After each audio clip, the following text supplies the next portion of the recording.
Cool. All right, now I'm going to share my screen.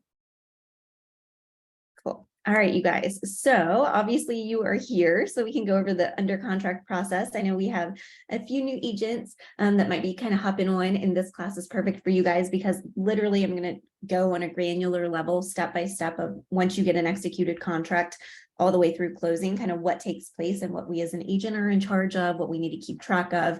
But I know that Ellie and Jenny, you guys have had a few transactions. So I would love to hear from you what you're hoping to get out of today. I want to make sure that it's not too tedious for you because it will be kind of granular, but I also know it can be nice to learn how other people do things. So you want to share real quick, each of you, what you are looking for today? Yeah, so I'm really just looking to, like you said in your email, streamline my process, make sure that I've got all my checklists where they need to be, especially as I might prepare in the near future to bring on a transaction coordinator, make sure that I have all of my processes set up right.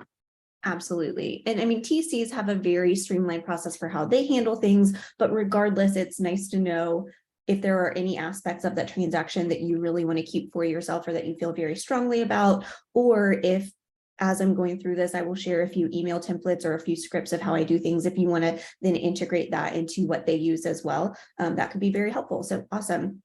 I will say, as I do for all of the classes, one, I want to make it interactive. So please chime in, please give me insight into how you guys do things, or if you have any questions as I'm going through it. I will spend a lot of time in this class doing kind of sample scripts. Again, I know that term is a little deterring because no one likes the term script, but at the same time, it's just conversations that we have very regularly, and we want to make sure we're efficient in the way we convey things to our clients.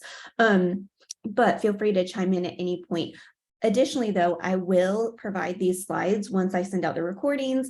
Those will likely be going out either Friday or Monday, so be on the lookout for that, but absolutely use these as kind of a resource for making that checklist as you're handing things off to a TC. Jenny, it looks like you are still trying to connect to audio, so I'm not sure if you can give me a quick hello, but if you can, do you want to chime in and say what it is that you are looking to get out of class today?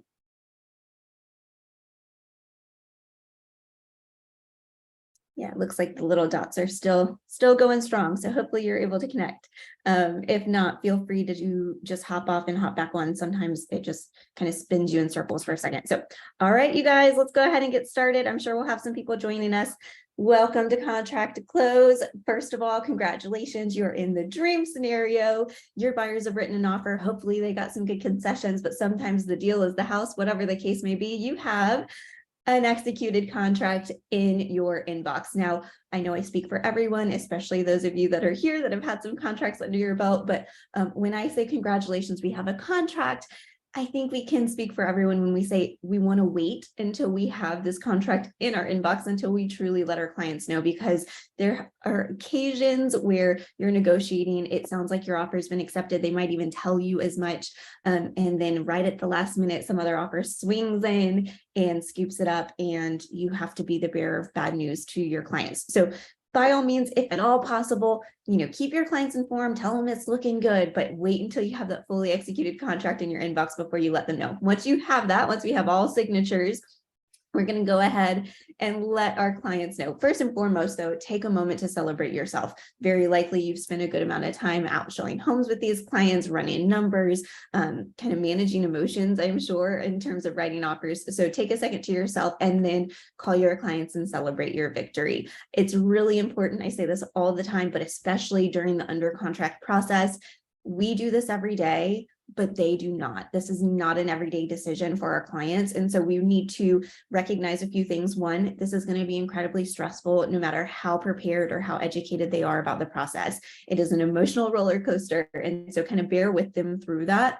And recognizing that, make sure that we go above and beyond to celebrate those moments that are victories and that they have a chance to really be excited about, because it's going to make a big difference. And it's something that we can leverage for building referral bases from them down the road. So once I get an executed contract in my inbox, I typically will call my client to say, congratulations, I have an amazing news for you. Our offer was accepted. So amazing job, you guys. I know you've written a few offers. Thanks for hanging in there with me. I'm so incredibly happy for you. Just really wanted to congratulate you. So take a moment to celebrate, and then we'll go over whatever our next steps are going to be. Now, from there, it is totally up to you to primarily read the room, recognizing what time their offer has been accepted and how short or long our due diligence will be. 9 times out of 10, this is a phone call that we are making at 6 o'clock or 7 o'clock on a Sunday. And so sometimes, or in the evening of another night of the week. And so a lot of times I'll just say, go ahead and celebrate tomorrow. Let's hop on the phone and we'll make a plan for the inspections that we're going to order. Let me know what time works for you. Would you guys have a time available midday around lunch that we can make a plan for this, or even first thing in the morning? I want you guys to go ahead and go out, celebrate this evening. Don't worry, I'll go ahead and I'll reach out to the lender and attorney, but let's make a plan to discuss first thing tomorrow. Sometimes they will want to go ahead and organize everything and have those full detailed conversations, but if at all possible, especially if it's later in the day, let them celebrate. And especially if you wrote an offer Friday, you're waiting all day Saturday, you've been talking to these clients all weekend, and you might just want a minute to yourself, whatever the case may be, use your best judgment. But I will prepare them and say, either now or on our next phone call, we're going to go through the professional services disclosure. My whole job as your agent is to do as much of the heavy lifting for you as possible. But that said, I won't ever hire any vendors or make any decisions without you giving me your full approval first. So we have a document designed to go over any and every vendor that you might want to have included in this process. And we'll go over that together so that we can get on the same page of what you do and don't want ordered. And I can go ahead and start making those arrangements for you. Do you guys want to do that call right now, or would you rather do it later? So let me just see. Sorry, I'm trying to think. I will go ahead and do our professional services flow right now. Does anyone have, I guess, Ellie, do you have a way that you go over this with your clients currently? Yeah, so I go over this as a sample doc at my buyer's consult. That way they're prepared for it as it's coming.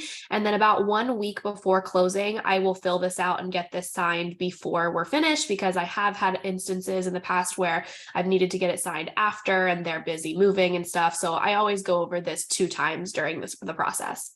Amazing. Absolutely. And this document alone is where a lot of agents differ. There is no one way to do it. There's no right way. I will say, just based on how I was initially trained when I was getting in the industry, I always do this document as soon as someone goes under contract, mainly just because they don't know what they don't know. And so they might not necessarily know that they can order all of these random miscellaneous inspections. And I just want them to know that they can. Now, granted, we can very well talk about all of these things, but in my mind, I'm like, I'm just going to go over this. So I'm going to act as if that's how we're doing it, but do it at whatever point makes sense to you and your business. Typically, what I'll say is, all right, you guys, exactly what I just said. We're going to go over this document. Bear with me. This is my version of like a flight attendant spiel. It's a little long-winded. It's kind of boring, but just hang in there. We'll get through it. I just need to provide this to you so that we're both on the same page. Obviously, you're going to be spending a lot of money with this whole process and some vendors, and I want to make sure we're covering our bases and you know what you can have ordered. So I'm going to just go through the entire list from the top to bottom, because that's how it makes the most sense to me, but stop me as we go through it and let me know if you have any questions. So starting at the top, any and every service that we have ordered, we can either say we want to select it or we want to waive it. So typically what I'll do, sorry, let me take a step back. Typically what I'll do is I'll send this document to my clients in dot loop. And prior to going over it with them, I will select and waive what I think they want to have ordered and what I think they want waived. And I'll tell them, I'm going to send this to you. Just pull it up in front of you. Don't go ahead and sign it yet. I'm going to go through it with you. If there's any adjustments you want made, I'll make those adjustments and resend it. As you can see, there's a lot of places to initial, so it's kind of a pain to sign. I don't want you to have to sign it twice. Additionally, please know that this document is fully editable. This is mainly just a compliance thing to make sure we're on the same page. It can be changed at any point as you change your mind and as you're updated on things. So just know that today you could decide that you don't want an HVAC inspection, for example. We might waive that. But after we get your home inspection back and you decide that you do want one, we can go in and we can make that update. Or if today you decide you don't want a survey and tomorrow you decide actually we do, same thing. So just know that this isn't locking you into anything. It's just giving me an idea of who to reach out to. And please know, as I reach out to these inspectors, I'm just going ahead and proactively getting you on their calendar. As soon as we do that, though, any inspector will reach out to you by email with their disclosures and with a signature portal for you to sign and pay. And so I physically can't even order any of this without your final approval. Okay, going on through it. First and foremost, I almost always waive the accountant. You don't need one to perform a transaction or a closing. 9 times out of 10, if you do want one, you already have one. So I'm waiving that for you today. I've selected your appraisal. You are getting a loan. Anytime you're getting a loan, an appraisal is required by the lender. I won't have any say in who that person is. The lender won't either. They just order it through a portal. As we talked about in the buyer consultation, this will be about $500. Typically, this is paid at the time that it is ordered. I've selected that for you. I also selected that we're getting a closing attorney. You have to have one in North Carolina in order to perform an attorney. So in this case, I've gone ahead and added our preferred attorney. I can see that I've updated this to say builder, but I've added our preferred attorney. That's who we'll use for this. I'll reach out to them and give you instructions on our closing days and time. I've waived our home warranty. I know this is something we talked about in our buyer consultation. Home warranties cover the condition of your home at the time of inspection. So a dishwasher is a great example of that. If it is working as intended at the time of inspection and after closing it breaks, then it is covered by your home warranty for either repair or replacement. If it is not working at the time of inspection, then it wouldn't be covered. If it's not working, we get it fixed while we're under contract and then it breaks again, it would be covered. So proof of receipt is kind of what we're looking for or already working. Is that something you are interested in? They tend to be around $400 to $600 and you have to use their vendors and go through their process if something does break. No, you didn't want it. I didn't think so. All right, onward. Now on to all of the inspections. This is where it gets a little bulky. I'm going to jump around a little bit here. There's 3 main inspections that I recommend we have ordered while we're under contract.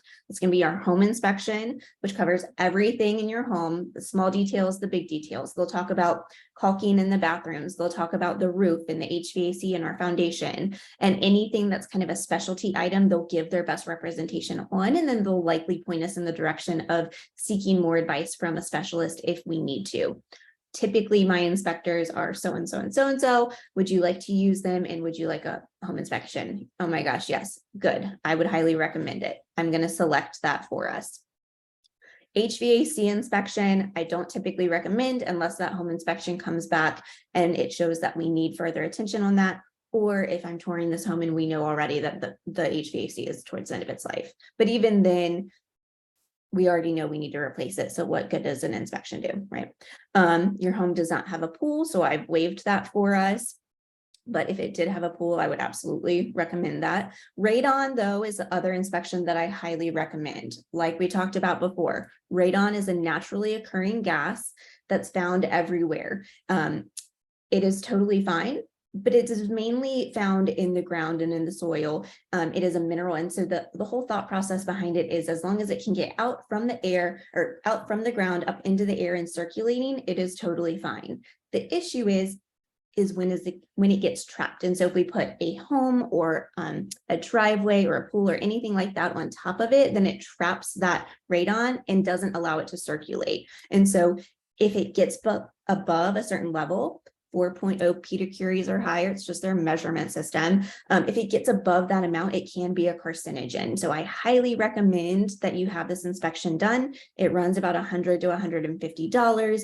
With more and more people working from home and being in their home more than they normally would, I absolutely recommend this inspection. Would you like to have it done? Yes. Okay, awesome. I've selected that for you. Your home is on city sewer and water. So I've gone ahead and waived the well water inspection. But obviously, if it was a home with a well, I would really recommend doing that. If it is a home with a well, there are 2 different inspections that you can have ordered with a well. One is for the well system itself. That is your most common inspection when you're talking to inspectors and seeing things on their website. That is most commonly the inspection that you will see. You also do, if you have a well, have the option to have the water tested. Now, when you have the water tested, there's a whole threshold of different options for the minerals and items that it's going to be testing for, and that can be quite pricey, and it is a limited vendor. There are limited vendors that do that. So just know that when you're talking with your clients, there's 2. The water testing itself can get quite pricey, but obviously it's very important. This is what you're bathing in, it's what you're drinking. So highly recommend if they're not on city sewer water. If they are, doesn't matter. I would also, the third inspection that I highly recommend for any client is a termite inspection or wood destroying insect inspection. As you know, we live in North Carolina, termites are a thing. Doesn't matter how nice the home is or how old it is, it could absolutely be a thing. I would definitely recommend it because it can cause structural issues. Do you agree? These inspections tend to be around $100 to $150. Yes. Okay, great.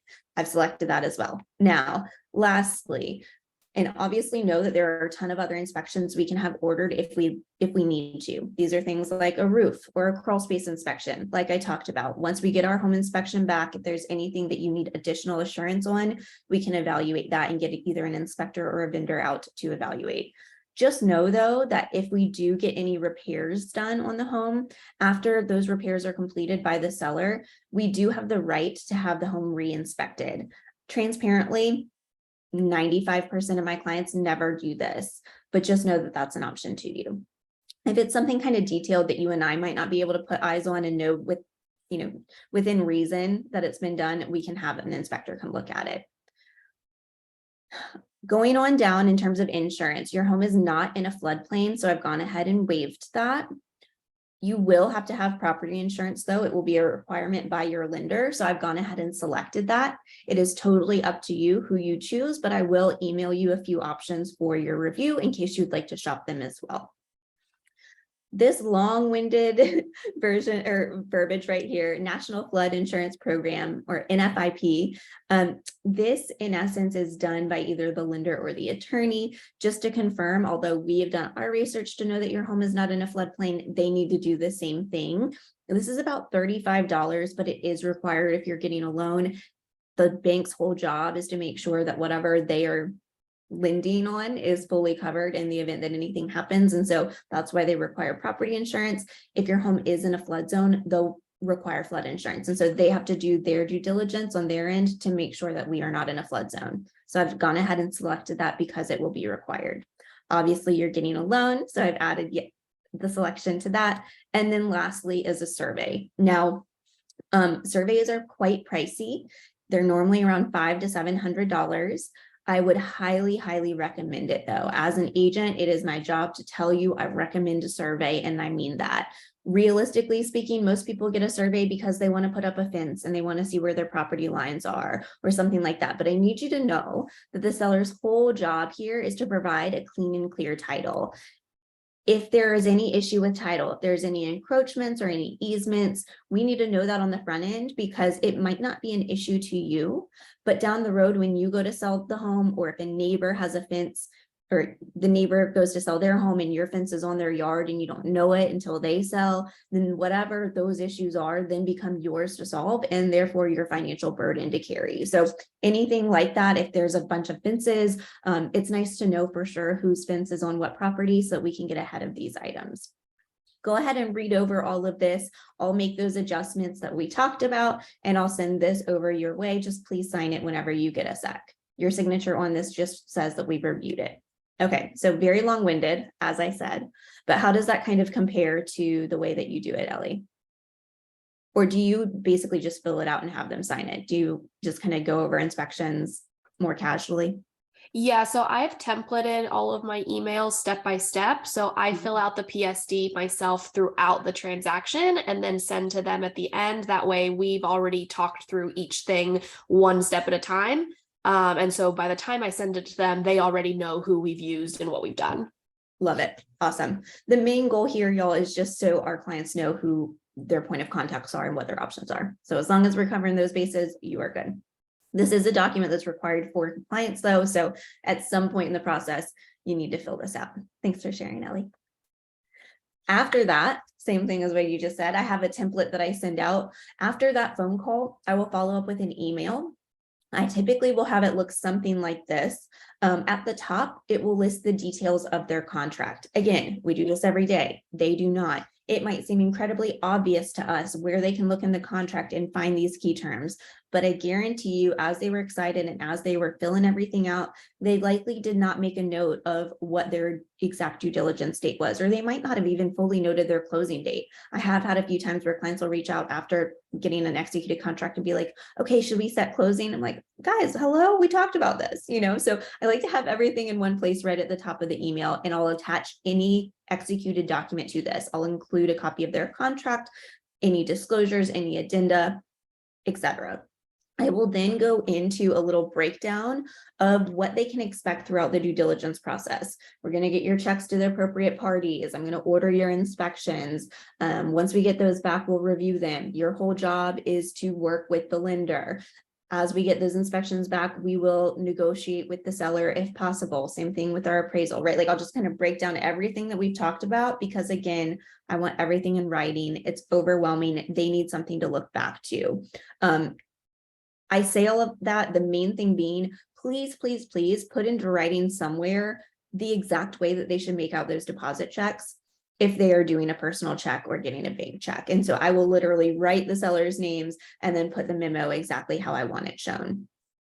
I also, though, will then go into my Google Calendar or whatever calendar you use and add the important benchmark dates to it and send them calendar notifications. In this email, I also like to remind them that our closing date is X, Y, and Z. Please let me know if there is a certain time that works best for you on that day for our closing to take place.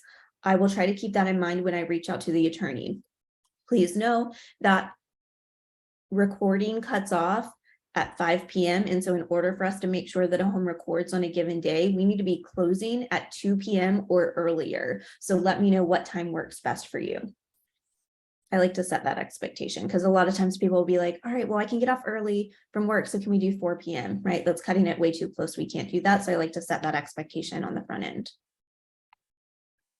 How does that compare to your email, Ellie? Yeah, super, super similar. And I like that you made the note about what time so that it records on that day, because that's definitely come up as an issue in the past of having too late of a closing.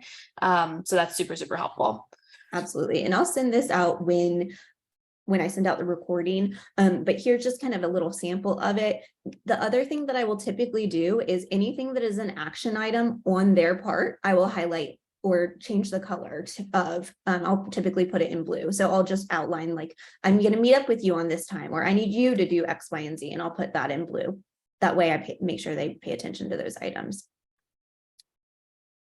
And obviously make sure they know that our first next step is for me to get those checks from you. When can we go ahead and meet up to make that happen? Please remember that these are cashed immediately. Then I will send a similar email to the lender and the attorney. I like to send them in one email. That way, both the lender and attorney have each other's contact information. I will typically just do the same thing as I have at the top and just say, hey guys, congratulations, we have a new mutual client. Attached is a copy of all of the contract documents. I will typically also attach a copy of their pre-approval. That way the attorney has another reference for the lender's contact information, and I will outline those key terms. I'll tell the clients, I'm going to send a copy of all of the documents to your attorney and to the lender so they can go ahead and start your file. I'm then going to go ahead and order all of those inspections that we talked about. Please know that your whole job right now is to do exactly what the lender has told you to do. We need to primarily get your appraisal ordered ASAP. Knowing that, I need you to also recognize that there might be a few additional documents you need to get to your lender before that can be ordered. So be sure to let them know ASAP and touch base with them so that whatever they need, we can get done, because your appraisal will take about 2 to 2.5 weeks to get back. And what do you know? That's the exact time of our due diligence date. So it's always going to be close. I need you to really push. That's why I'm going to focus on everything else to take as much off your plate as possible. Let me know if you have any questions with the lenders. Then I'm going to update my loop, including all executed documents, and I'm going to submit that for review. So going into dot loop again, just as a friendly reminder, up at the top of any given file, you'll see submit for review. Before you do that, please go ahead and update the status that is at the top of your loop as well. Obviously, purchase should already be selected, but you're likely going to have it as pre-offer when you are writing it. We then want to change that to under contract. We want to add any of the purchase details regarding the closing date and the price, and then we'll submit that to review. Please, please, please update this throughout the contract process. If you have any notes about, if you have any notes about anything in there, you can add that to Kelly as you're submitting it. So we'll get their checks and we'll deliver them to the appropriate parties. And then we're going to get signatures to confirm receipt. I know a lot of you guys know this, or I'm jumping back and forth a lot, but a lot of you know this, but just so we've seen it for our new people, at the bottom of the contract is what we call page 15.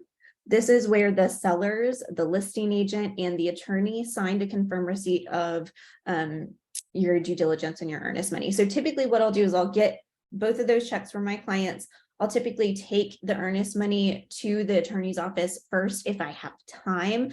If the listing agent is really pushing me to get that due diligence check, though, I'll go do that first and then go to the earnest money. Regardless, whatever my order is, I will then scan this in and email a copy of it to the listing agent so that by the time they get that due diligence check to their sellers, hopefully all of those signatures can be on one page.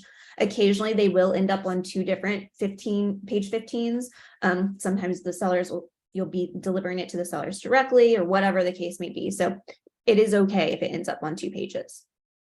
And again, once we have that document and we upload it, we're going to submit it for review. Oh, I knew I was going over this at some point. We talked about this. If you want to do it on the front end or if you want to do it later, you certainly can. I like to pause as we're going through the home inspection stuff and set some expectations, which is actually something I didn't do while I was going through that. But it's nice to remind people a few things. One, what the inspectors will and won't evaluate and what they'll list in the report. So obviously they can't see behind the walls. They aren't going to be able to evaluate that. Occasionally they'll have one of those thermal imaging gun things that they can shoot and see if there's any moisture behind the wall to their best knowledge, but we can't guarantee that. They might put some cosmetic items on your inspection report in terms of grout or caulking, but other than that, they tend to leave cosmetic items off. So if there's any scuffs on the walls or any carpet damage or things like that, they typically won't include that in their inspection report. If they do put anything like that in there, just know it's for your best knowledge. We won't be negotiating based on anything cosmetic. Additionally, there are going to be some items that they might find in your home that they have to disclose in a very formal way based on the requirements of the North Carolina board that they adhere to. So if there's polybutylene pipes or something like that, they might have like this whole paragraph that looks really intimidating. Just know that that's standard verbiage. Additionally, your inspection will be pretty long, both in terms of the number of pages we'll get back and in terms of how long it will take the inspector. Your inspection report will typically be about 40 to 60 pages. I know we talked about it during your buyer consult, but just a friendly reminder, because obviously it can be quite overwhelming. It can feel like everything is wrong. But again, remember, if we're paying this much money for an inspection, we want to make sure that they're actually finding stuff, right? Additionally, inspections take about 2 to 3 hours.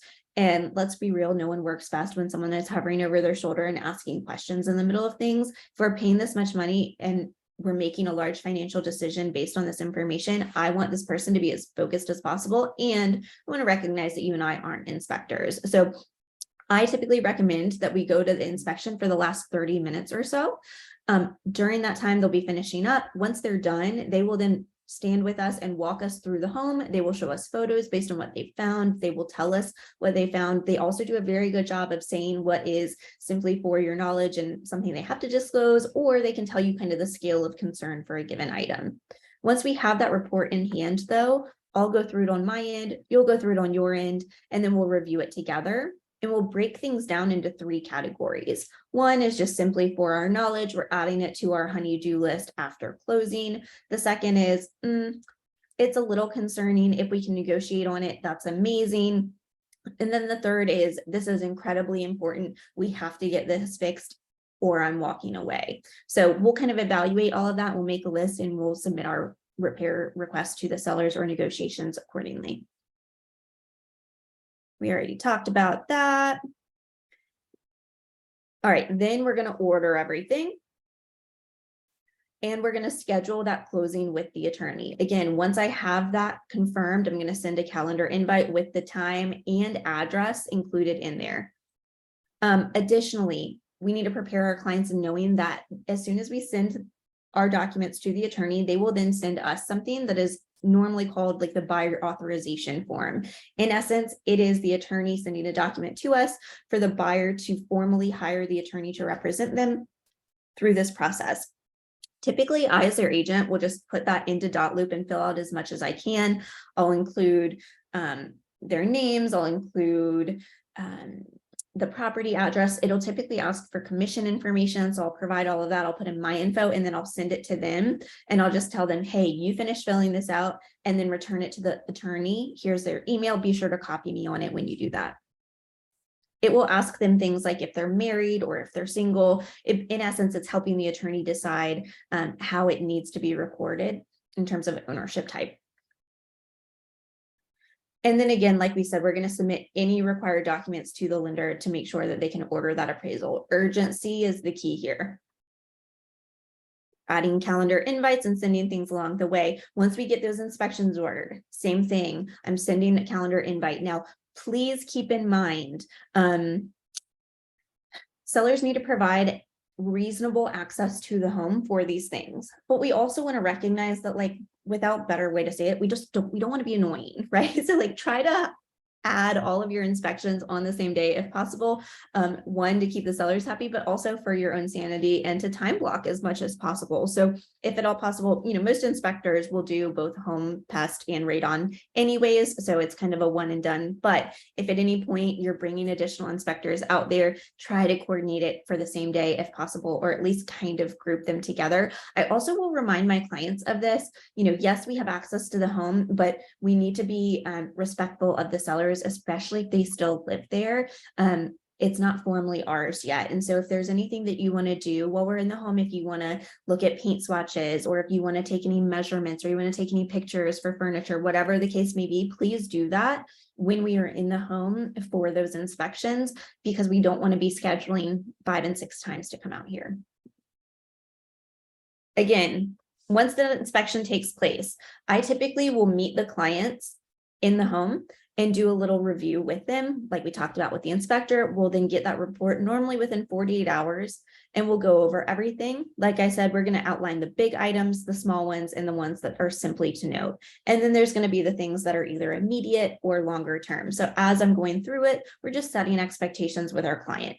Again, a friendly reminder that the way that things appeared or presented in the showing are what we need to expect in terms of what we are going to get, and don't necessarily warrant a negotiation based on them being on the inspection report if it's something that we should reasonably know. So an HVAC that is older, for example, when I'm in the showing, I'm going to be setting expectations, but then once we get that inspection report back, I'm just reminding them, this HVAC was 15 years old. We knew that when we showed it. So understandably, there's some rust on the system.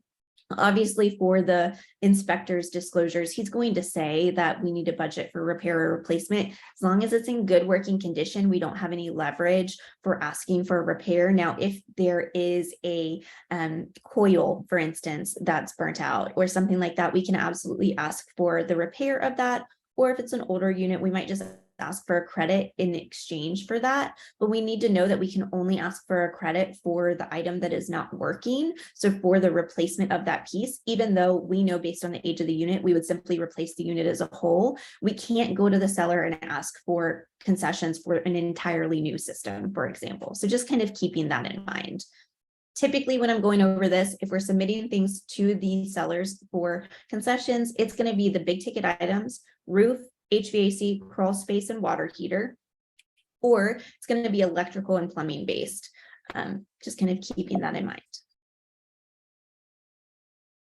Now, if something is really, really big, then that's what we want to focus on. We need to remember as we're going through this that in North Carolina, homes are as is. Sellers are not required to make any repairs. So us submitting a huge report to the sellers or huge quotes for repair items does not in any way leverage a higher concession. If anything, it can actually make people frustrated. And so in my experience, our whole goal here is to cherry pick the items that are truly most important to you and or are the most expensive for us to fix.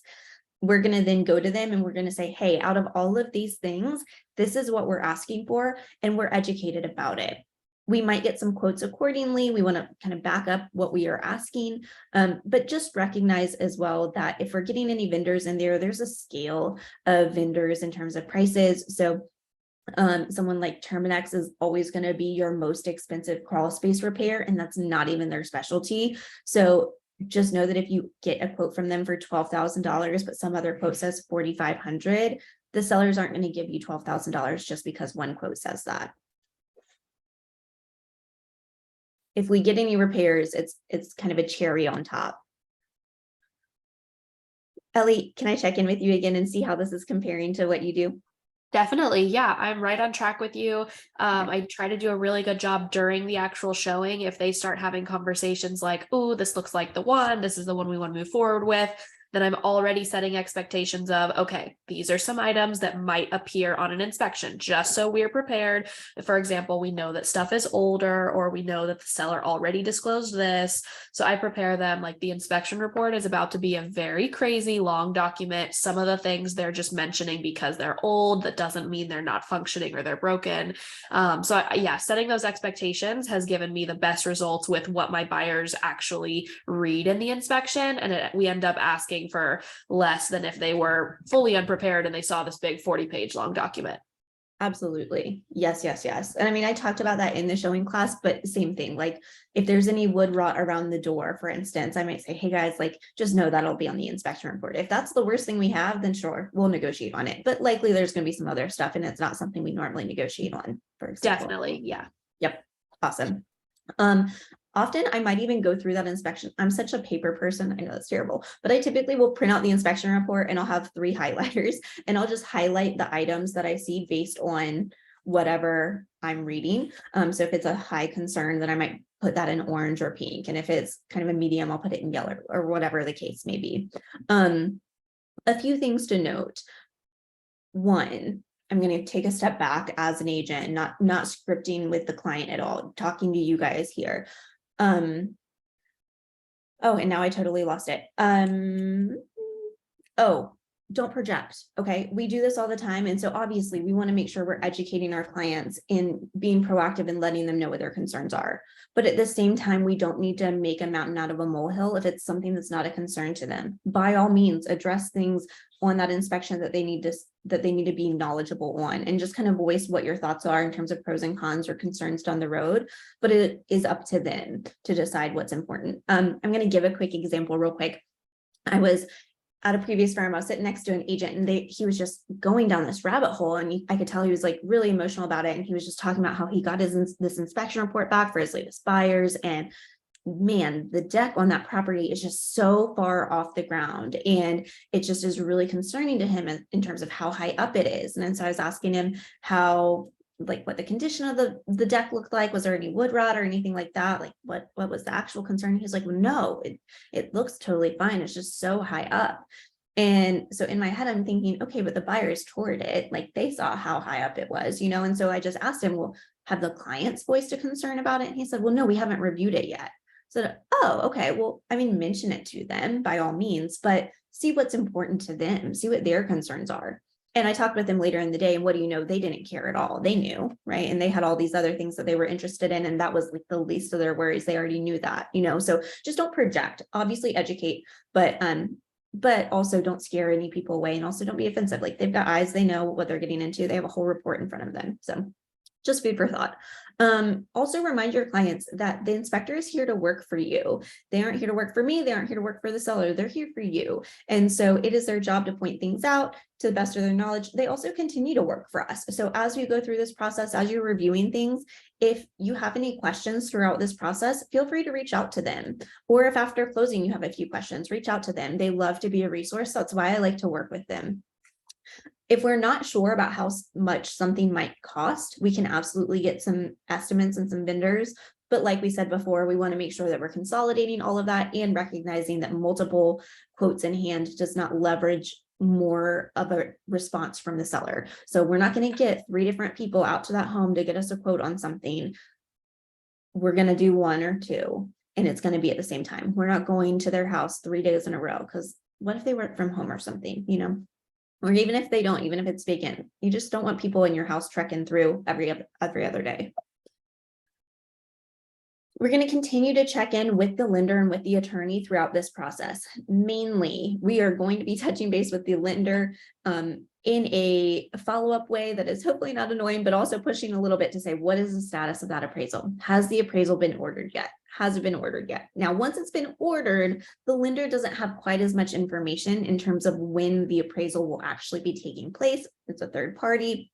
That third party schedules their appraisal appointment through MLS. So actually our best recommendation for a representation for getting information on when it actually will take place once we know it's been ordered is to touch base with the listing agent and just say, hey, I spoke with the lender. They said the appraisal's been ordered. Will you let me know when you see that showing request come through so I can keep an eye out for the appraisal? We're also going to touch base and see how the underwriting is going. If we have ordered a survey, 9 times out of 10, the attorney is the one that's going to physically schedule that for us and get that back. So we want to also be pushing the attorney to make sure that that has been scheduled. If we are talking with the lender and they're mentioning to us like, hey, I sent them an email 3 days ago asking for X, Y, and Z documents and they haven't responded. I know they've opened it. I've texted them about it. They've said they get it to me, but I haven't gotten it yet. Like, go ahead and touch base with your clients and just say the same thing and just give them a little nudge. We're all on the same team here. Now, once we have all of those quotes in hand, we're going to make a plan for negotiating with our buyers. And so I like to remind them that, again, sellers aren't required to do anything. So our best goal here is to focus on safety, function, and structure. Something if we were to walk away because of, it would be material fact enough that the sellers either have to disclose it or repair it prior to relisting. Now, we're not trying to go anywhere, but that is our best leverage. So when we're doing this, we have one of 2 ways we can ask for repairs or credits from the sellers. We can either ask for the repair itself, or we can ask for a concession that would be credited to us at closing and thus reduce the amount of cash that we need to bring to closing. There's documents for each of them. So there's a very formal way that we can go through this. Let's just talk through what the items are and what you would feel most comfortable with. Now, the thing to keep in mind here, a few things, but most of the time, especially nowadays, we are asking for credits in exchange for repairs for 2 reasons. 1, my definition of fixed, your definition of fixed, and the seller's definition of fixed could likely be 3 different fixed. I will do my best representation if you are asking for a repair to write out exactly what it is that you are asking for and what needs to be done. But they are still going to hire their own vendors. We can't dictate what vendors they use. They're going to still hire their own vendors to do those items. So we need to be very specific about it. Or we can ask for closing costs. The other thing we need to keep in mind is if we are asking for the repair, we need to know that we might not be able to physically even get those vendors in based on the timeline. So we don't want to be having the seller say yes to a repair that they can't physically actually have performed based on other people's schedule. And just knowing that that can be a little chaotic to coordinate. So it's just easier for all parties normally if we do closing costs or seller paid concessions, just because it's done. You can do it on your end once you get to closing or once you've closed on the property. You know the work that's going to be done. You can hire your own vendors for it, and we don't have to worry about timelines. It just makes life a little bit easier. So just kind of keep that in mind. Now, one thing I will say real quick, which I have only run into once in my entire career, so it's not something that's too crazy, but just something to note is that there are limits to the amount of closing costs a client can get if they are getting a loan. It is a quite high amount, but it is a percentage of the loan amount. So if those closing costs are going above like $7,000 or something, just touch base with the lender and make sure that you can actually get that in closing cost, because if you negotiate your heart out for it and you get it, and then you can't physically actually take them, that doesn't really help us, right? So just know that and talk with your lender accordingly. You guys have any questions about any of this? You have any thoughts you want to share? Actually, I just had the issue with the closing costs, but I was on the listing agent side and the buyer asked us for a closing cost credit because of the age of the HVAC. My seller was totally fine with it. And then we get to the closing disclosure all the way at the end and the lender was like, you can't ask for that much. So we didn't end up having to give as much as we initially thought. Right. And I mean, if that is the case, you can always ask for, like negotiate it out. And then if it's higher than what the lender will allow, you can always go back to the seller and say, hey, I spoke with the lender, that's going to be too much. Can we get that, whatever that balance is? Let's say the cutoff is, $10,000 and we've gotten 12,000. Can we do that additional 2,000 as a reduction in purchase price, but the rest in closing costs or something like that? Another thing though, is once they perform those repairs, if we do go that route, make sure you get a copy of the repair receipt and keep it in your file. It's just a nice thing to provide your clients. And at some point they might reach out and say, hey, I know we had X, Y, and Z fixed, but it's broken again. Can you send me the contact for that vendor and see if it's under warranty or whatever the case may be? So make sure you're keeping a copy of that, and it proves that the repairs were done. Be very, very specific in this document. I know I said it before, but if we're asking for any repairs, make sure a part of the language that you are using in that document is X, Y, and Z to be done by a licensed vendor, licensed and insured plumber, for example. So what I typically will do when I'm going through this repair request document, Ellie, I know you've seen this, but Creamonese, I know you are new, so I'm going to just share this with you so we've seen it. I'm going to add a document.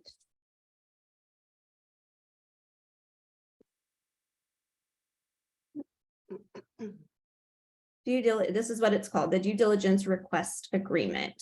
So when I'm doing this, anytime you go to submit repairs or even a request for concessions to the sellers, you need to provide them a copy of your inspection report, because obviously they need to know what we're talking about.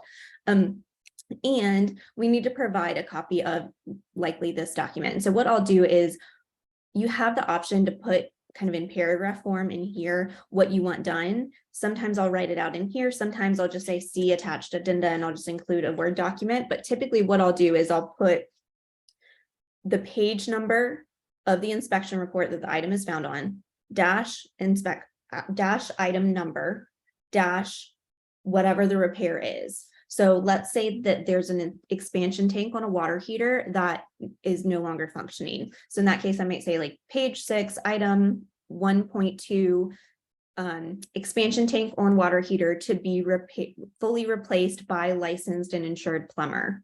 And I'll try to group any items that are by the same vendor together. So if I have any other plumbing items, I'm going to include all of those kind of in the same section so that it's very easy to read. And so that they know, like, well, I wouldn't normally say yes to having this sink drain fixed, but if we already have the plumber out there for this water heater thing that we really do need to do, we might as well just have them do that item, right? Just kind of add things in bulk. So we send them home inspection report through email? Yes, great question. All of this is being sent through email. So you will fill out this document or the other one. This document specifically says as much. And so we are telling our buyers as we're writing this, I'm like, hey, I know we've talked about everything. I've sent over the document that outlines exactly what we're asking for from the sellers. Read that verbiage and make sure you're comfortable with it. If you want any tweaks to it, just let me know and I can absolutely make an adjustment. Just know that obviously to make these asks of the seller, we need to provide them a reference of what we're even talking about. So we need to provide them a copy of our inspection report. Your signature on this document gives me the approval to share that inspection with them. But then we also physically select that. Okay. Yeah. And then just since we're here, I'm going to show you the one other document that you could use if you're doing closing cost. It's going to be your agreement to amend.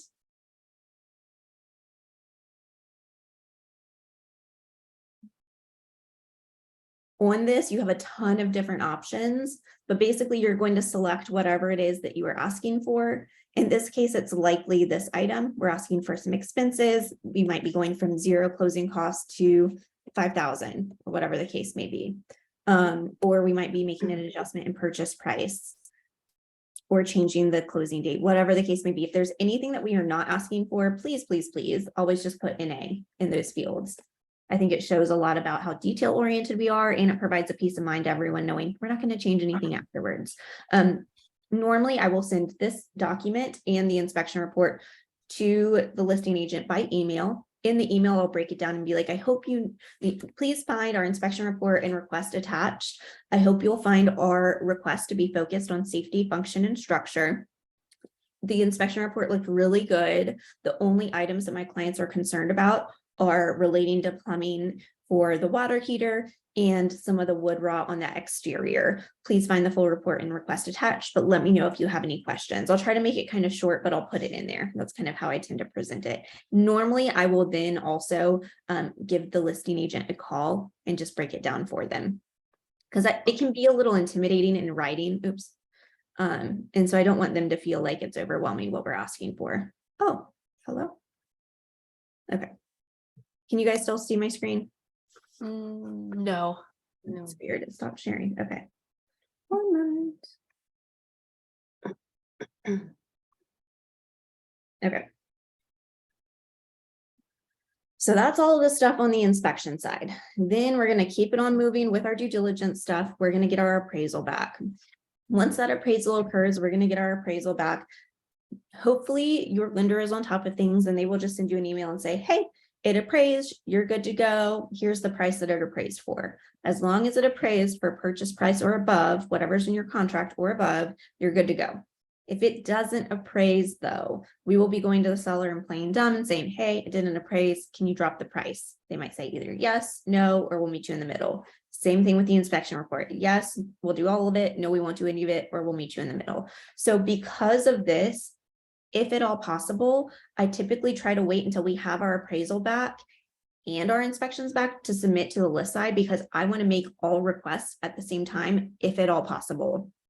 That said, if we are cutting it close, let's say our due diligence ends on Friday and our appraisal is, and it's Wednesday and we still don't have our appraisal back, I might go ahead and just send the request to the client or to the listing agent and say, hey, we're still waiting on this appraisal, but this is what we've got so far. I do like to group all of it together, if at all possible, though. It kind of depends on how I feel the home is priced, and I'll just explain all of the options to the client to tell them, hey, we're pushing a little bit close.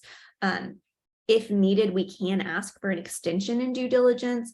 They aren't obligated to do that. If you do want an extension, we can leverage that ask by saying we'll pay for that day or whatever those days are, if we need to, but let's just ask for that extension if possible. Now, if it doesn't appraise, and if there is a gap in what our purchase price will be and what our appraised value is, so maybe they've dropped the price slightly, we're like, hey, we need X, Y, and Z credits for the inspection, and it didn't appraise, and they're like, okay, well, we won't do $10,000, but we'll give you $5,000. There might still be a little gap. You need to talk with your clients and see if they can bridge that gap. If not, they might have to walk away. Ellie, how do you submit your repairs and how do you time it up with your appraisal? So about half of my buy side contracts since 2021 have been granted appraisal addendums, which was really, or appraisal waivers, which was really interesting. But the ones that we did have an appraisal back, it was almost always a rush to the end to get the appraisal, but the inspections were done much, much sooner. So I tend to structure those separately and submit the inspections back as soon as we can, because if we're asking for repairs, if they want to try to do them before closing, I want to give them as much time as possible to do that. If we're in a rush, or if something had to be relooked at, or if we haven't gotten the appraisal, then we'll tend to go the credit route and try to get as close to the appraisal as possible. And there's only been, I think, one time where I've had a very significant appraisal gap between the offer price that we had and what it actually appraised for. Yeah, absolutely. One thing to note, Kareem, you said, is if it doesn't appraise and we go to the seller and they won't drop it, one thing we can do is we can go back to the lender and what do they call it? I don't know, but you can just say like, hey, can we have this reevaluated? There's a formal name for it. I'll think of it in a minute. But when you do that, you just need to know that, first of all, no one really likes to be told how to do their job, right? So recognizing that not all appraisers will reevaluate it, but there is a possibility. And so if it comes back with some huge gap and you're like, how did they use this property that's 2 miles away when there's another house that's 3 blocks away that's like almost the same floor plan and would justify the price, right? Like if it just doesn't make sense and there's some house or two that's just really throwing off the value, you can go back to the lender with some comparable homes. It's normally the MLS sheets for those properties and saying, hey, these are the ones that I thought would be used. Can you reevaluate? Now, when you do that, you need to ensure that whatever property you are trying to submit is better than whatever comps that they have, either in terms of like the layout and in proximity. So if you have one that's like 2 miles away on your appraisal, the one that you provide to them needs to be closer. If all of them are pretty close and they're all in the same neighborhood, it's a little harder to get some push for that, but just know that that's an option. It's really hard to do, but it has happened occasionally. Sometimes you'll do that and they will reevaluate it and it'll stay the same, but it's worth looking into. Have you had any successes with that, Ellie? So on that situation where we had a very significant gap, this was last summer, we submitted for reevaluation. I submitted my comps. I gave them, I think, 4 or 5 that justified what we were asking.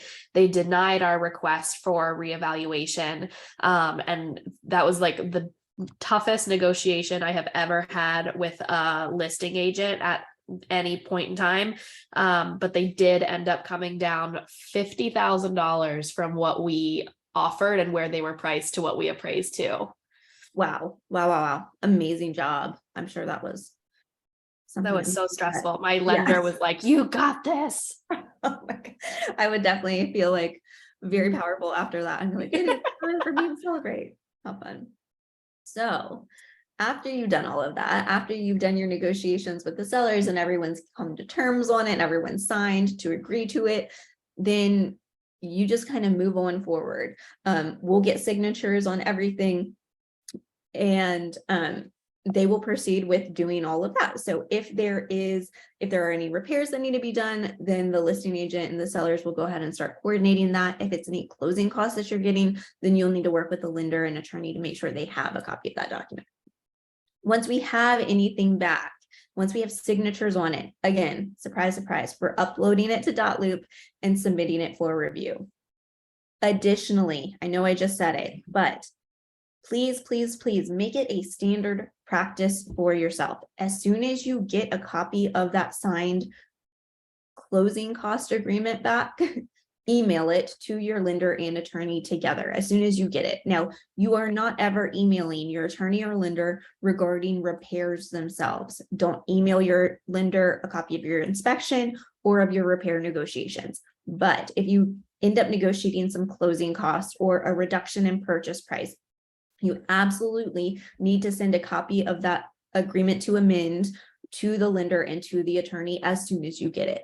Because if they don't have it, then they can't add it to the file. The attorney can add it at the last minute if they need to, but the lender cannot. That document has to go into underwriting and has to be approved. And so if you forget, or if you wait and it does not get to the lender in time and you get a clear to close and you're 2 days out from closing, it is too late. They will not be able to add that. And then you as the agent are likely out of that money because you might be providing it to the clients or something like that. I will say from personal experience, I had a situation that really made me sweat. I had negotiated my heart out for some repair negotiations, and my clients were on their way to closing. I was going on a little trip that my clients had already known about, like we were past due diligence. I was going to be back in time for closing, all these things. And I am in the security line of TSA at the airport, and I see the final numbers come through.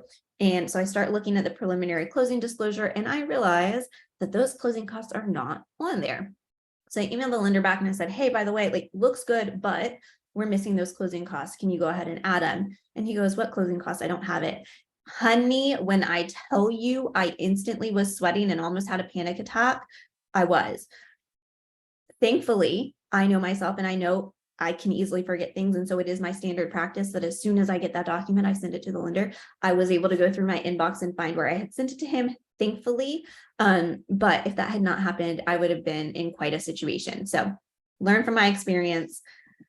Don't forget that. Once we wrap up due diligence, though, we really are on to closing and it's kind of smooth sailing. I like to tell my clients, first of all, congratulations. Make sure you celebrate this moment with your clients. That has been incredibly stressful for you as an agent, and we do this all the time. So can you imagine how stressful it is for them who like barely understand this process and are the ones bringing the money to the table? Insane. So make sure you celebrate with your clients. Make sure you tell them congratulations, like go out to dinner tonight or something, like whatever you need to do. But I'm so proud of you. Way to hang in there. We are on to closing. From here, the attorney and the lender are going to finalize your file. So in this case, I know it's going to sound crazy because you and I have been talking every day or every other day. In this case, no news is good news. Just know that for right now, you and I are just sitting tight. The lender and the attorney will update us as needed. When the lender sends you something they need, get it to them right away. Other than that, you're just kind of sitting tight.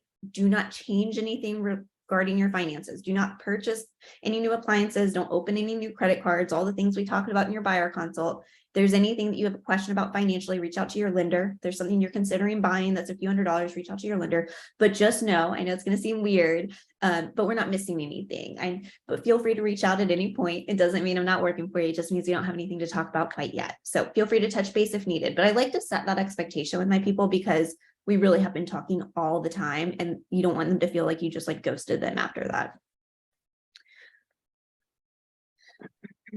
Now, then we will have the lender and the attorney finalize your file. Eventually, your file will come out of underwriting as either a conditional or unconditional approval. If it's conditional, they might need to provide a few additional items to the lender, but regardless, once it's cleared out of underwriting, you will get what's called a clear to close.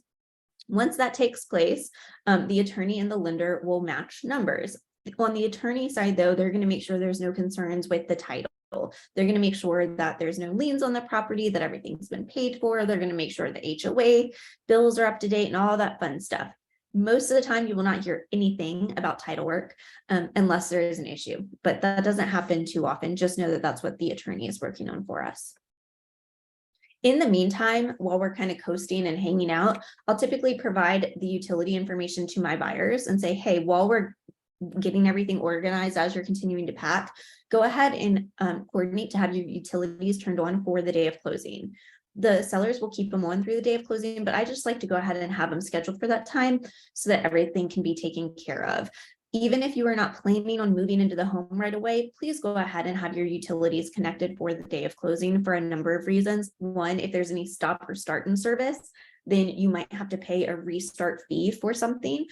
Whereas if you just transfer it over, that might not necessarily be the case. And even if you're not in the home, we want to make sure that we're keeping the systems running as best as we can. So during the summer, we want to make sure that the AC is at least slightly on, or during the winter, we want to make sure that the heat is on. If you are not there in the winter, make sure that you do have water turned on and you have the pipes, the faucet dripping. Or like I did, if you have kind of an overlap and you're slowly moving, go ahead and make sure you have power turned on, especially if you have a refrigerator that has an ice maker built into it that you can kind of press and have the water come out. Why do I say that? Because if your power is turned off and therefore, there's some lapse and all of your ice melts because your fridge isn't plugged in and you have beautiful hardwood floors, all of the water from that melted ice is going to leak out from that side door panel onto your floor. And that is not something you want to have happen. So go ahead and have all of that turned on. I'll send you a list of what those items are and who you need to contact.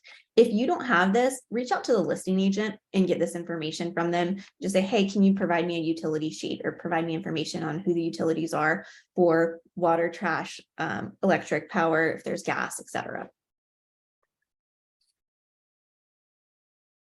Also, remind them of what the timeline is for moving versus closing. We're going to go in on closing day. Normally, the sellers have signed before we've gotten there. Seller signatures take 5 to 10 minutes. We're going to go in there. Signatures will take about 30 minutes to an hour. Once we've signed, the attorney will submit all of that to your lender. The lender will finish financing it.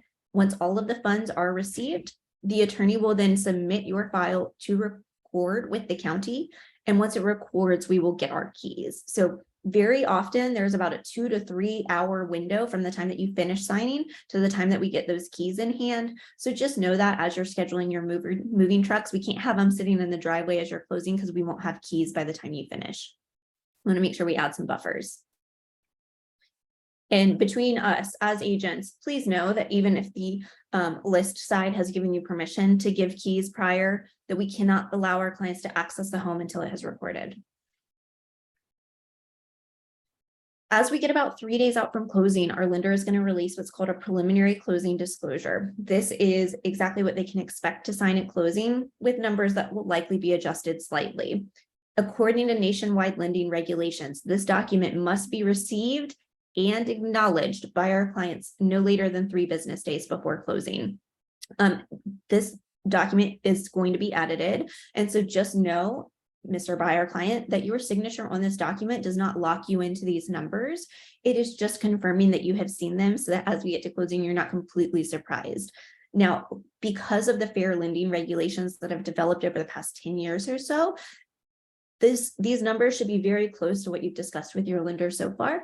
So nothing should be a true surprise, but just know they will change slightly as we get to closing. So don't go ahead and wire these funds yet, it's just for our knowledge. And make sure that we are touching base with the lender to know how the buyer needs to acknowledge this document. Sometimes it's a signature. Most of the time it's an electronic signature, but just know, like, do they need to wet sign it? Whatever the case may be, see what's needed. And recognize that this document does not necessarily go out during business hours. I've seen it come out at like 11 o'clock at night. So sometimes they are cutting it pretty close. If we don't have this document by 5 p.m. on that 3-day mark, don't sweat too much. We're definitely going to keep pushing with the lender and say, where is it? But just know it can come out after business hours. Once we get this, we are going to review it in full. It is our job as the agent to fully review these numbers and confirm the accuracy of it. We are going to go through every single line item. At the top is all of the information for the transaction, including the buyer's full names, their current address, their new address, the closing date, their loan type.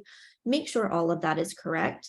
I have seen a situation where, for example, the new property address was slightly incorrect on that CD. These are created in systems, but these are still humans that are inputting the information. So things can be mistyped. We also want to make sure that any credits that we've negotiated are on there, and that any deposits that our clients have given are being credited back to us. Just going through that line by line to ensuring everything looks good. Now, it is something that is a very overwhelming document as you're first getting into it. Review it with a fellow agent if you need to.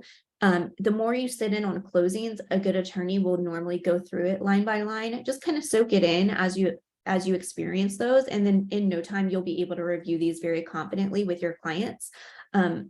I now am at the point where when I do it, I will use a software called Loom, which will allow you to screen record your computer screen, and it'll have your little picture in the bottom corner. And so I'll normally do a screen recording going over that document, and we'll send it to them. Normally their lender has gone over it with them as well, but in my mind, it's just a nice touch because they're hearing it from me, and it shows that I'm really making sure that their finances are in order. Obviously, when we're looking at that document, we want to make sure that our commissions are on there, but please do not make it so that that is the only thing you're looking at. So there's more than that we need to evaluate. Then final numbers will be released. And when we do that, wire instructions will be provided to the buyers. I'm sure you've noticed this by now, likely in people's signatures, as it should be. Almost any agent you email with should have this in their email signature. Wire fraud is a very real thing. Your wire instructions, Mr. Buyer, will never come from anyone aside from the attorney. They will not come from me. They will not come from anyone claiming to be me, not the lender, no one that's a third party, not my closing coordinator, no one. Only the attorney. So once you get that information, please be sure to call the attorney to confirm that it is correct. And then you can go to the bank and start those transfers. Anything that is over $500, we do need to have sent via wire. It used to be that you could bring a certified check back in the day, but understandably with such large amounts, they need to make sure that those funds are physically in their account before they can close. And so with anything like that, they would have to have it cleared. And so wiring funds is pretty immediate. So make sure you follow those instructions. If you have any questions, like I said, reach out to the attorney. I will say, another situation that really made me sweat, y'all. I represented a buyer who was purchasing an open door property, and we were unfortunately using their preferred attorney. And they sent us wire instructions. My client followed them, and we get to closing, and they did not have our wire. Understandably, we started to sweat some. It turns out that the attorney had changed the wire instructions and that they had not sent my client the updated ones, that they had sent them the original ones. Thankfully, that account was still linked to this attorney's office and they were able to get it taken care of. But I mean, can you imagine someone making it to closing and that being their fault, you know? So, oh man, you know, in the ether. There's no way to get it back. If someone hacks it, or if someone sends you the wrong instructions and your client falls for it, it is near impossible to get those funds back. So stress this part. Also recognize that unfortunately final numbers are normally a last minute thing. Been in it forever, it still drives me crazy. It is what it is. They always cut it down to the wire. You'll get final numbers normally the night before or the morning of closing. So your clients need to be prepared for that. They need to know that they might have to go to the bank beforehand. If you've got a closing that's taking place that's really short, let's say you negotiate like a 25-day closing or something, so your lender can do it, but it'll be really tight. Be sure, or if it's a Monday closing, for instance, or if it's right after a holiday, make sure that you schedule any closings for like 11 a.m. to 2 p.m. Don't have a 9 a.m. closing on a Monday or right after a holiday, because we need to make sure that we have everything in order and that we actually have the final numbers. And if those final numbers come in at the last minute, that your buyer has time to go to the bank. Also touch base with your buyer as you're approaching this benchmark to make sure that they are comfortable and confident knowing how to wire funds with their bank. More and more now, people are doing banks through or are banking with virtual companies, or they might have a bank that they used in another state and then they moved here and there's no physical locations. And so make sure your client knows how to transfer funds if they can't physically go into the branch. I had one client that was like, yeah, we bank up in Chicago and I have to be present to wire my funds. I was like, there's no way you have to physically be there, but make sure you get all of that out of your system and you fully understand what to do until it's like the final wire. Ellie, anything to add with any of that? Have you had any experiences with? The only crazy wire experience I've had was actually with a due diligence deposit. And my buyer got all of the information lined up. We were all good to go. And the bank misspelled the number by one number and it went to some random account somewhere. So the bank had to cancel it and redo it. Luckily, we got it all figured out like in one day, but that's the only crazy wire situation I've had. Yeah, make me nervous. Definitely, like I would recommend to my clients, when you get that email, print it out and bring it with you to the bank. I mean, they still are physically typing it in, so there's still room for error, but yeah. Once that transfer goes through, or as we're doing that, we're going to also be organizing a final walkthrough. This can be either the day before or the morning of closing. We do this to make sure that the home looks the way that it should and that it is ready for closing. So all personal property is out of the home. Everything looks the way that it did at the time of inspection or afterwards. A few things to note, as much as we would love to believe that every seller is going to hire a professional cleaner, unfortunately, according to our contract, all that is required is that the sellers have it broom clean, which means just kind of a quick clean. And so prepare your buyers for that. If they are the type that are really meticulous in terms of what their condition is for certain things, let them know that they likely will want to organize a cleaner before moving in. Also recognize that if we do this the day before closing, we as the agent, even if the clients don't want to go with us, we as the agent should at least be going back to the property again in the morning to make sure nothing has changed. The reason I say this is because once it's closed, it is done and we have agreed to purchase that property. So God forbid if something were to happen, that some massive limb from a tree falls on the roof or some fire takes place and we walked it the day before and we don't see it, our signature on the document says that we were ready to go. So make sure everything looks the way that it should. We should also make sure that we are scheduling these. It is something that is easy for us to miss in terms of the technicality of it. We can be coordinating it with our clients and talking about it, but don't forget that you actually need to physically schedule it through MLS like you normally would a showing. It's easy to forget about. So especially if the home is occupied and it's going to be appointment required, stay ahead of it and schedule that. When you are scheduling it, also reach out to the listing agent and ask them a few things. One, is there anything we should be in the know about? If they're like, oh yeah, like I was really hoping the sellers would stay with someone, but they're going to be sleeping on an air mattress in the home. They should have pretty much everything packed, but just know like there might be a box or two laying around. That's totally fine. It is understandable. The sellers don't have to be out until 9 a.m. the day of closing, but if we go in and there's like stuff everywhere and there's just no way they'll get it out, that's a problem. But if there's a few boxes in there, then that should be fine. Also recognizing that personal property extends to the entire property. So for example, I went through a vacant home in Chapel Hill. If there are things that you think might be a concern at the end of the process, try to say them to the listing agent on the front end. So I noticed during one of the showings or during one of the inspections that there was a ton of stuff stored under the deck.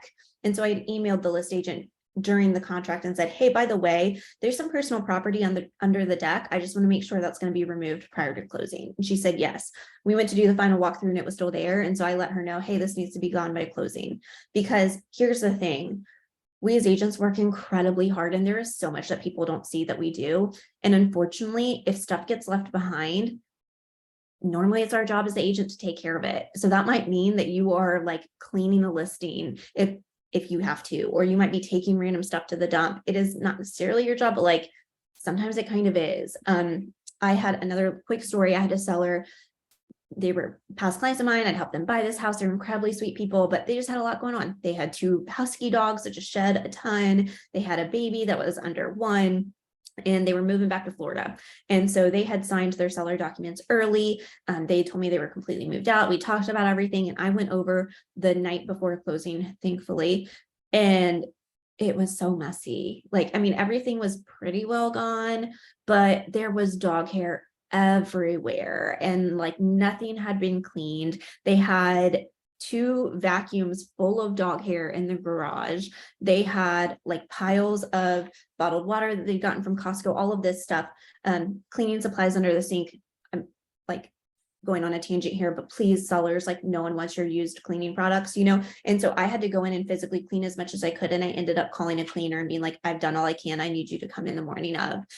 So that's why we do stuff like that, is just to make sure we're working for our clients. Because what you don't want to have happen is do this final walkthrough the morning of closing and find out stuff has been left, or find out that it's incredibly dirty and you have no time to do any repairs. But at the same time, you want to know what you're buying before you get to closing. So anyway, all of that to say, be sure you're booking that in advance. When you are doing this as well and coordinating with the listing agent, ask them what the plan is for keys. Ask them, hey, when I go to the final walkthrough, should I take the key out of the lockbox and bring it with me to closing? Or will you be coming over to get the lockbox? Do you want me to bring the lockbox as well? They'll let you know whatever the plan is. Sometimes they'll tell you, hey, yeah, bring it to closing. Bring both if you don't mind. Like, yeah, for sure. Or they'll say, no, like I'll swing by the morning of and grab everything.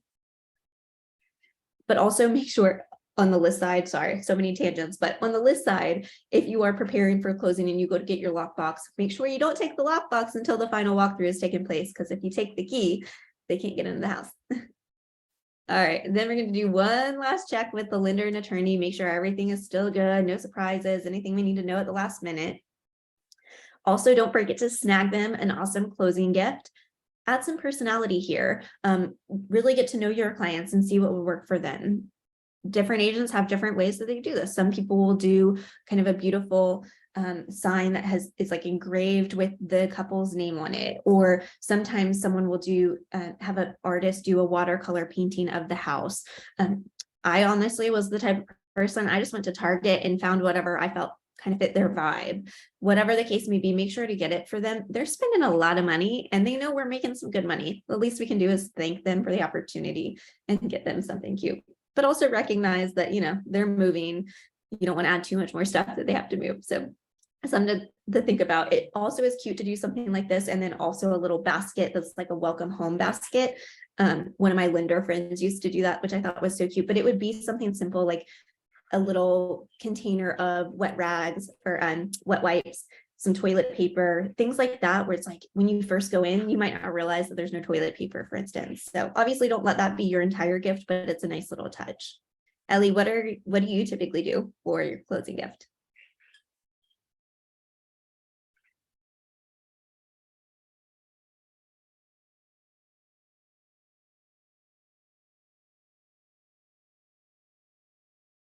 Oh, let's see. I'm downloading it now.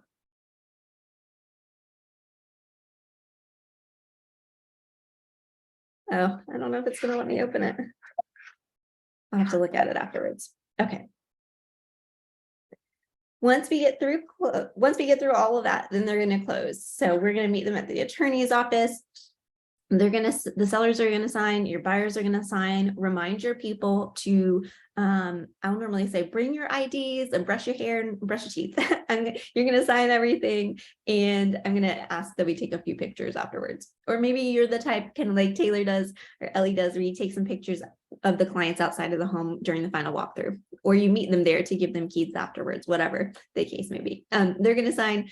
Like we talked about, once everyone has signed, the lender will provide the rest of their funds. We will record and keys will be given so they can move in. Also, I will ask that my clients bring a checkbook with them.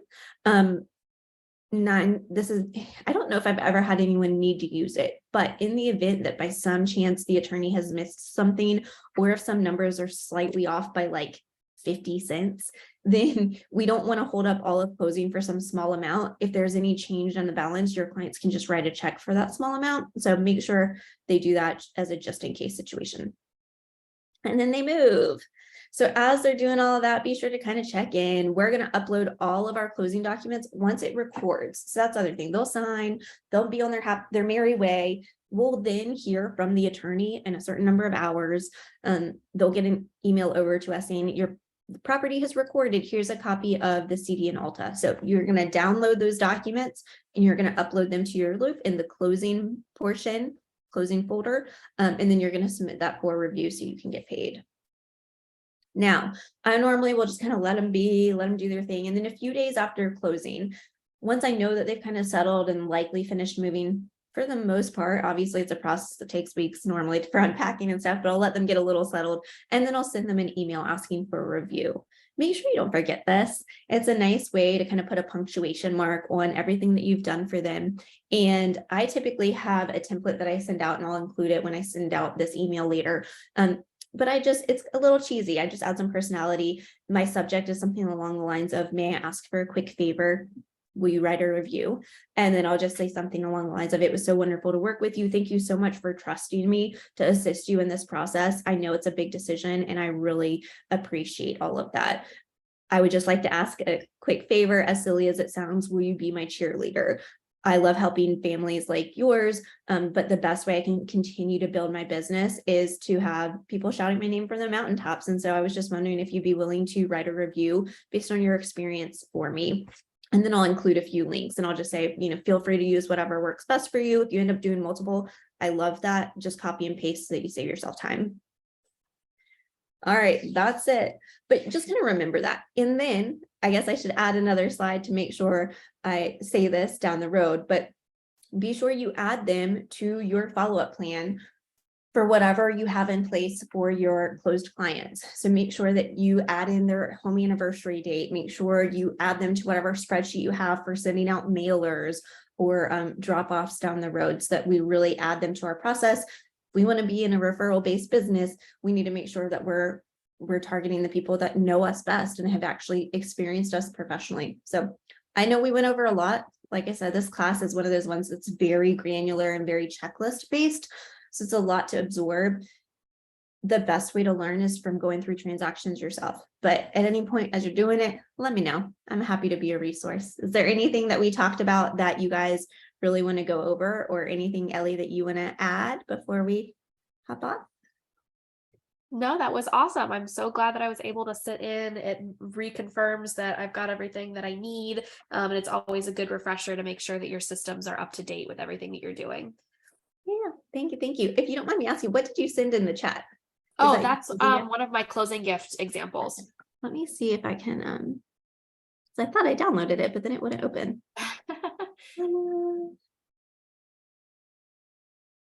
Sorry, bear with me 1 second since we're on here. It says it downloaded. I'm like, where did it go?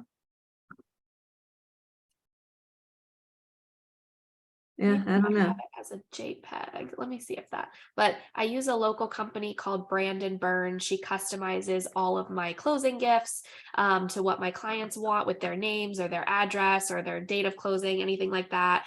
So every single one of my gifts is different and unique to my clients, but they can also go back to her in the future since she's local and do any other things that they like.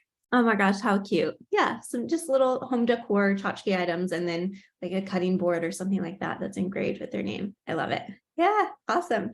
Creamanisa, are there any questions that you have? I know it's a lot to absorb and it's probably one of those things that like you don't even know what questions you have until you do it, but want to make sure we ask. I don't have any questions. I think you went very well through it. As you said, once I go through the transaction, maybe then I will have some, or in the transaction, I'll have some, but right now. Yeah. In the meantime, feel free to reach out at any point, but I know it's a lot. Thank you guys so much for your time. And Ellie, thank you so much for sharing all of your perspectives and how you do things, because Of course, happy to help. awesome. All right, you guys have a wonderful rest of your day. I'll talk to you all soon. Thank you, Kate. Nice Bye. class. Bye. Bye.